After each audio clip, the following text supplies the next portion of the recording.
from like 1,000 years, or maybe from that, more than that, we are following Islam. What I actually believe about Islam is it teaches us like how to live life, because we are being promised by our God Allah that if we avoiding these things, we will be rewarded after the death. Well, I won't say that I'm doing it 100%, but if Quran says if you have done some kind of sin or some mistake, you can have apology, you can ask to God for forgiveness. The main difference which I got, I think so, is that Christian says that Isa is the son of God. I respect Christianity, but obviously from like my childhood I've been following Islam. Yes. Although I'm not saying the whole Bible is wrong, I'm not saying this thing, but there are changes. So I just spoke to a very polite, pleasant gentleman. I think his roots are from Saudi or Pakistan, I'm not quite sure, but he was a Muslim. He comes from a long line of Muslim tradition. His family, as far as he knows, going back generations and generations, are all Muslim, and seems like he's proud to be a Muslim himself on that basis, and he's trying the best he can to observe the expectations of his religion. And we had a good conversation, good respectful conversation, and hopefully he's taken away a few things to think for himself. But I was just thinking about this idea of tradition. I think there's quite a lot to say about tradition and the benefits that it gives us.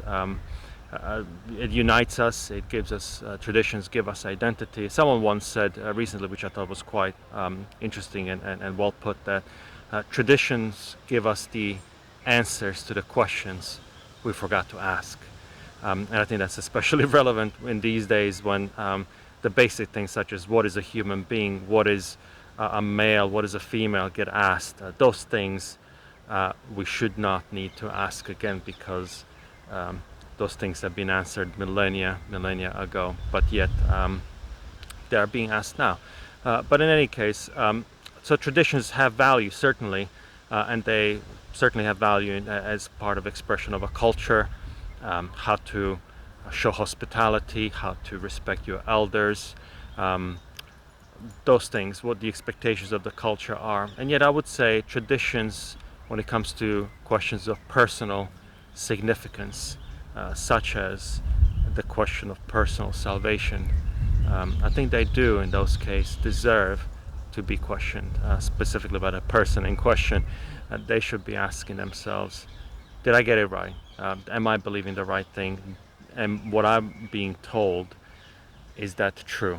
Is that something I can put my trust on, because my life, my very eternity will depend on? And that is where I believe it's incumbent upon each and every one of us to find the answers to that question and to be at peace with those answers. And if we're not at peace, then we should continue to search for the truth until we believe we found that truth. I think that's expected of every human being in that life. I think that's why we are alive, ultimately, to seek the truth. And to me, that search came to an end to a large extent when I met God and I called Jesus Christ my Lord and Savior.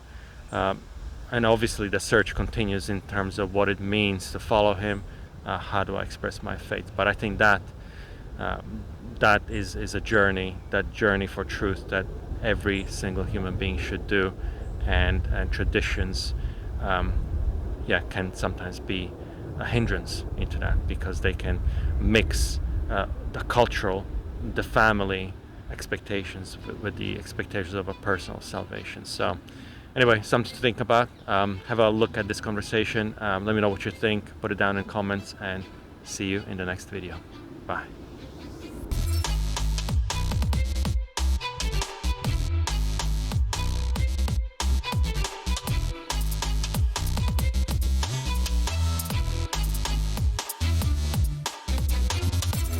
Do you have any faith? I follow Islam.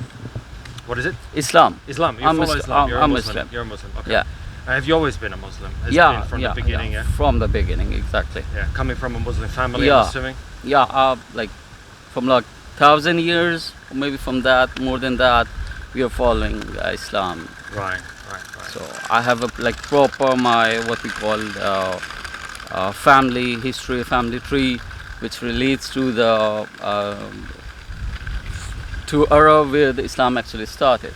So I have proper family history of that. I do have in my back in my home country. I have a book that connects us to that thing. Interesting. Yeah. Interesting. Yeah. But what personally, what difference does your faith make in your life, kind of day to day? I appreciate that there's a lot of tradition. There's a lot of family connections that connects us, you through your faith. But on a day to day level, does your faith make a difference? Yeah, obviously. What I actually believe about Islam is it teaches us like how to live life. Right. What I actually believe, like it teaches us like how I have to actually interact with a female. Right. It's actually written in Islam. I have to give space. If some lady came into the train, I have to stand up for her. Yeah. So these are the things which actually are being taught to me by Islam. So like this, Islam teaches us like the way how to we have to live when there is life after death. So obviously for that thing we avoid doing sins or bad things or committing any kinds of crime. It's personal to me. I don't say if anyone is not following Islam, so he should also not do these things. But it is what I have read in my book in Holy Quran, and these are the things which I actually follow. Understand. Now that's interesting. You mentioned sort of other, other faiths, other religions. I'm sure there's respect, right? Yeah, obviously, always obviously. respect there. But what would if I was to tell you? Look, many other religions would say the similar thing, Yeah. right? I think there's a golden rule, maybe mentioned in almost all world religion, that is do unto others as you would wish them to be done unto you. Exactly. Right? You basically treat others like you would like to be treated. What difference does therefore Islam introduce? So what additional new things? What is new? What is special about Islam? Because many religions would kind of advocate a similar behavior. No, I didn't get your point. What actually you want me to answer? Right. So if other religions are advocating a same type of encouragement for people to do good unto others, to avoid sinning, right, to avoid bad behavior, what is special about Islam? Okay, I'll quote you example. Yeah. Like the people who follow Buddhism. Yeah. In their religion, in their book, there is written that this thing is wrong and this thing is right. Like it's written that alcohol is not good for health or it's not good for like family life. It's written over there. But it's mentioned over there that if you drink it, it's up to you. If you don't drink, it's up to you. Right. But they have mentioned it that it's not good and for the family life. Okay, or rather than health, I'm not getting into that. But it's written. But it's up to the Buddhist people who follow Buddhism. Either they want to drink it or not. It's up to them. But in case of Islam, we are strictly prohibited. Strictly prohibited. And everything has been mentioned over there. And same is the case with like having sex. Okay? We are prohibited. Although some Muslims do these things, they drink as well. But most of this, because we are being promised by our God, Allah, that if we avoid doing these things, we will be rewarded after the death for this thing. Right. So, but in the case of Buddhism, it's not something like that. So these are the things which actually encourages me to follow Islam and this thing. Right. So if I got that correct, there's a little bit more of a strict kind of instructions, set of instructions, Yeah. and also there's a specific promise Yeah. that if you do follow those instructions, Exactly. you would receive a reward in the end. Okay. Yeah. Exactly. Yeah. How do you think you are kind of, and this is not meant to be kind of personally a question, but I guess as let's maybe talk about journalists as human beings, right? People who try to follow the best way we can the instructions from God. Do you think that we do a good job, right? So maybe looking upon your life and the instructions that you read in Quran and the Hadiths and following those things, are you following them perfectly? Are you not? Are you able to fulfill the expectations that are upon you? Well, I won't say that I'm doing it 100%. I won't say it. But I must say that I try to fulfill. Obviously, being a human being, I do make mistakes. It's obviously, and it's written in Quran as well, that being a human being, you do mistakes. It's our nature. Every Muslim has a nature that he does mistakes. But if Quran says if you have done some kind of sin or some mistake, you can have apology. You can ask to God for forgiveness. Right. Okay. I do have many mistakes, and I'm not a perfect person. I do some kind of these things, but being a Muslim, I try to avoid certain things. I don't drink alcohol. I haven't had sex till now. I'm 25. So these are the things I don't actually try to get, like, interest is haram in Islam. Yes. Yeah. So I try to avoid having interest, having zina, which is called having sex, and the third thing is drinking alcohol. So I avoid doing this thing. Obviously, I don't able to, like, in daily life.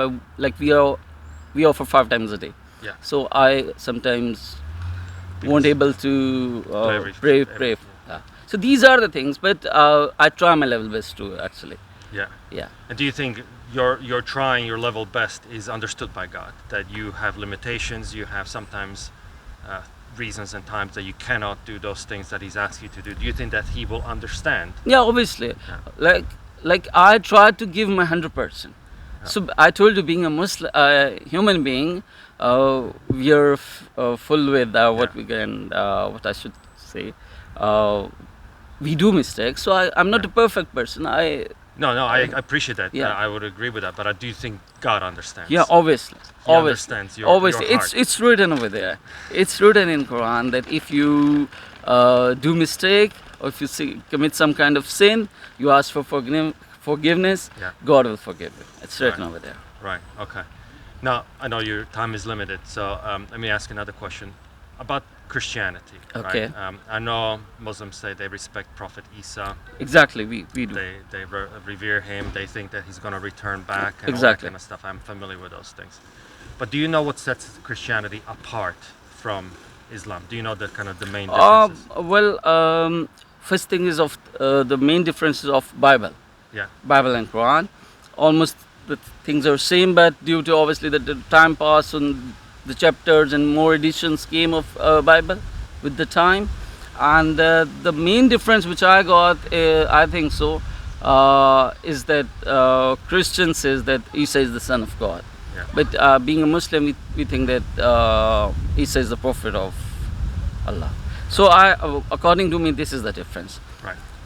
And there's a little bit more than it. It's not being a son of God makes Jesus in Christianity of the same nature Yeah. as God, because God's son can only be God, just like a human son can only be human. Yeah, exactly. Not an animal, but same thing holds true for if anyone claims to be the true son of God, they would be divine. That's what we believe. as Immortal. Immortal, Yeah. eternal, all powerful, all knowing, all the kind of attributes would be attributable to that person. So with that in mind, I know that's the difference, right? But do you know what kind of difference that makes for Christians as believers who believe in Jesus as the Son of God? Do you know how that helps with the salvation? You know, you talked about before. You know, when you die, you expect to get a reward. Yeah, exactly. Because you've tried your best to follow what is expected to you. Do you know how Christian would answer that question? Do you know how Christian would answer the question about what happens when we die? No, actually, I don't have that much research on it. I'm not sure about that. Yeah. So very quickly, so we believe the same thing. We are sinners. Like me, calling myself a Christian, I would say I'm not perfect. I sin, I fail. But the difference being that yes, I can try harder. I can be more reverent. I can ask God for forgiveness. I can pray and ask for His mercy. But the difference is that I also believe that all the things that I've done wrong are not just brushed under the carpet or that God somehow turns a blind eye, but all those things that I've done wrong demand some sort of a payment, a punishment. And that punishment is taken, if I believe in Jesus, that's taken by Him. So when He died on the cross, he was actually paying for the sins of the world. Ah, So that kind of balances out the, if this was like a bank account, it balances out the bank account completely, right? So if I were to take that analogy further, you know, let's say you create a debt on your bank account, which is the sin. The approach is that you would just ask for that debt to be cancelled by the bank manager, right? That's what the mercy of God is. Allah would cancel your debt, right? Well, we as Christians believe not just the debt cancellation, but actually a payment of that debt. It's not just erased, but it's actually paid back. But it's paid back by Christ, by Jesus, God's own Son, right? And that makes the balancing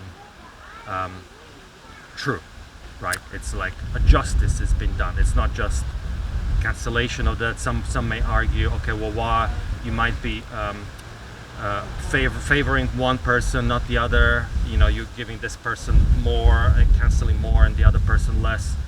But when it's paid back, in every single case, it's truly just, right? Truly fair. That will be the analogy, ah.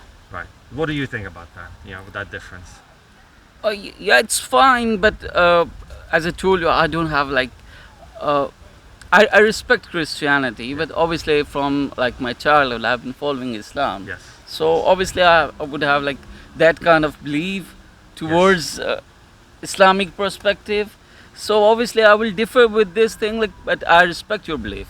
Sure. It's Sure. extremely okay. I respect everyone. Yeah, and you've been very respectful so far, and Yeah. I really appreciate it. I think Yeah. you're a very kind gentleman. But do you think it's worth for us to kind of, let's say, you know, there are differences, you know, when Quran says something and Bible says something. Yeah, I know you mentioned, well, there's been changes over time. But let's say I told you actually Bible is a historical, it's been authorized, that we can trace it back all the way to the 1st century. Do you think it's worth us as people to try to find out what is true? What is true? We could be wrong. We could be following something, even though it's tradition. You know, for hundreds of years we've been following the same thing. What if we're wrong? What if we're wrong? Do you think it's worth for us to keep asking that question? Yeah, obviously. I mean, like time changes, like time is going. It's like almost like first century. It's almost First century. Yeah. So 2000 years. yeah. So obviously, with the time, things change. Many books are being authored, as you have said before. So obviously, it will be hard to find what is actually the truth. Yeah. Like it's. But what if we it's- could? What if we could? Right? There are methodologies, right? We find new, yeah. Just like, for example, in Quran, they found the Birmingham manuscripts. If you heard about that recently, right? Which were from the early 7th century, some of the most earliest manuscripts.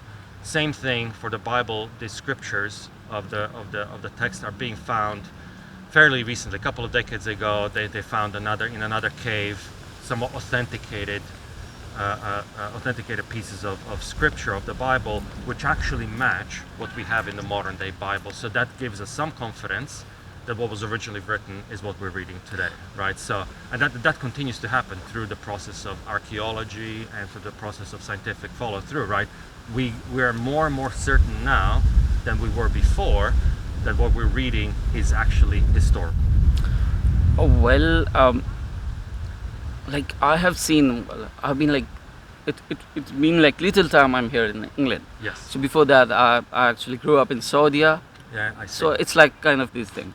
So what I have seen over here, that most of the people over here are like secular. They're not following Yeah, absolutely. Christianity as well. So what I actually believe, it would be very difficult, very difficult. Although I'm not saying the whole Bible is wrong. I'm not saying this thing. But there are changes in the Bible.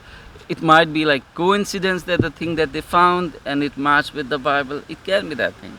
So what I believe, it would be difficult. Like the other day, I was going to some place in Crochan. I saw a church over there. Like it was like something like 1800 something, and it was completely empty. There was no one inside. So I thought like most people are getting secular over here in England. Like obviously England is a secular country. They don't force you to either follow Christianity or Islam. It's up to each. So it would be difficult, and I don't know either what's the status of like people living in Rome or like your Pope. So I don't know, because I haven't been over there. So what I actually believe, it will be difficult. Like it's like 2,000 years Yeah. almost. So the thing you have mentioned about that match with the Bible, it can be a coincidence. Yeah. Well, And there's yeah. wait, Yeah. I just want to add one more thing. And I have heard that like there are many sects in Christianity, like we do have in Islam. Yeah. So, but in Islam, I must tell you that there were certain things that in which all the sects are uh, having their views on it. They are like saying that it's okay. They agree on that thing. But in Christianity, because I was having a few friends in back from Pakistan, who was following some cathedral, I guess, Catholic teaching. Catholic teaching. Yeah. He was following that. So he was telling me that teaching of Romans and Catholics and Orthodox is quite a difference between that thing as well. So it would be difficult, but it's no harm in trying it, I think. No, indeed, yeah. And I mean, I wasn't always a Christian, right? I came to believe, having studied, and I'm currently studying, right? I agree with you. This country is very secular, and there's less and less people who are willing to investigate the traditions of their own faith on which this country was built, right? This country used to be very Christian, together with the Western Europe. They used to be very Christian, but that is now part of the past. No longer are people willing to invest the time to try to find out what is it that they were believing and what is the truth, right? They just assume it's a fable, it's myth, whatever it is. But me and many others, and maybe we're a minority, but we're a very passionate minority, right? Where we're invested into understanding what is true. For me, truth is the most important, right? Exactly. If I follow the truth, and if Islam comes up and actually that is ending up being the truth, I'm willing to become a Muslim, right? But having studied a lot of the main religions, and having studied Bible in a lot of detail about, asking, is it trustworthy? Is it historical? Can the text be authenticated? I came to a really solid conclusion that it is trustworthy, right? And so, and I continue to study it, and the more I study, the more convinced I am that it is authentic and authoritative. And so, I guess what I would, and I know you have to probably return to your work, but I would just say, look, maybe one day, if you do have a chance, have a read through it. I think usually when with an adult mind, like for me, that was the truth, right? When I'm younger, I'm being told something, I just believe it the way I'm being told, right? But when I get older, I get a little bit more kind of thinking for myself and asking for myself things that convince me. What would it be? What is the answer what is the question that I have that when answered, give me confidence, certainty. So I would just encourage you, continue searching, continue asking the question. Don't trust what someone else tells you. It's worth